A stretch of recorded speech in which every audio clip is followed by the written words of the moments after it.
Depuis son lancement en 2017 sur France 2, Affaires conclues s'est imposé comme un rendez-vous incontournable des après-midi télévisés. Le concept séduit par sa simplicité, des particuliers viennent faire évaluer leurs objets avant de les proposer à un panel d'acheteurs passionnés, souvent en couleur. Parmi eux, Caroline Margeridon s'est très vite distinguée grâce à son franc-parler et son charisme naturel.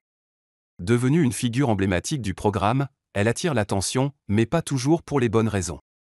D'après des révélations du magazine Voici, son comportement en coulisses agacerait certains collaborateurs. Une source anonyme, ancien acheteur de l'émission, affirme « La production mise beaucoup sur elle, et elle en profite. Elle se comporte comme une star. » Pire encore, il évoque une atmosphère délétère, si quelqu'un ne lui plaît pas, elle le discrédite auprès de la production, et cette personne finit souvent par être écartée.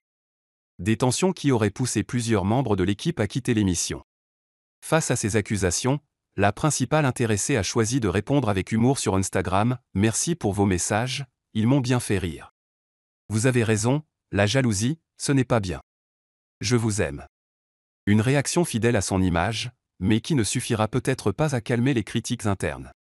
Pendant ce temps, l'émission continue de faire parler d'elle à l'antenne. Ce vendredi 23 mai, une séquence a particulièrement marqué les téléspectateurs. Stéphanie, accompagnée de son fils Xavi, est venue proposer une boîte à bijoux signée Paul Sormani, datant de plus de 150 ans. L'objet, dans un état remarquable selon le commissaire-priseur Harold, a pourtant été subtilement corrigé par le petit garçon, sauf que là, c'est décollé, a-t-il signalé, provoquant un léger malaise. Heureusement, ce petit défaut n'a pas affecté l'estimation. Harold a relativisé en expliquant qu'il s'agissait d'un détail mineur, facilement réparable. Résultat, l'objet a été vendu 300 €, soit 50 € de plus que l'estimation.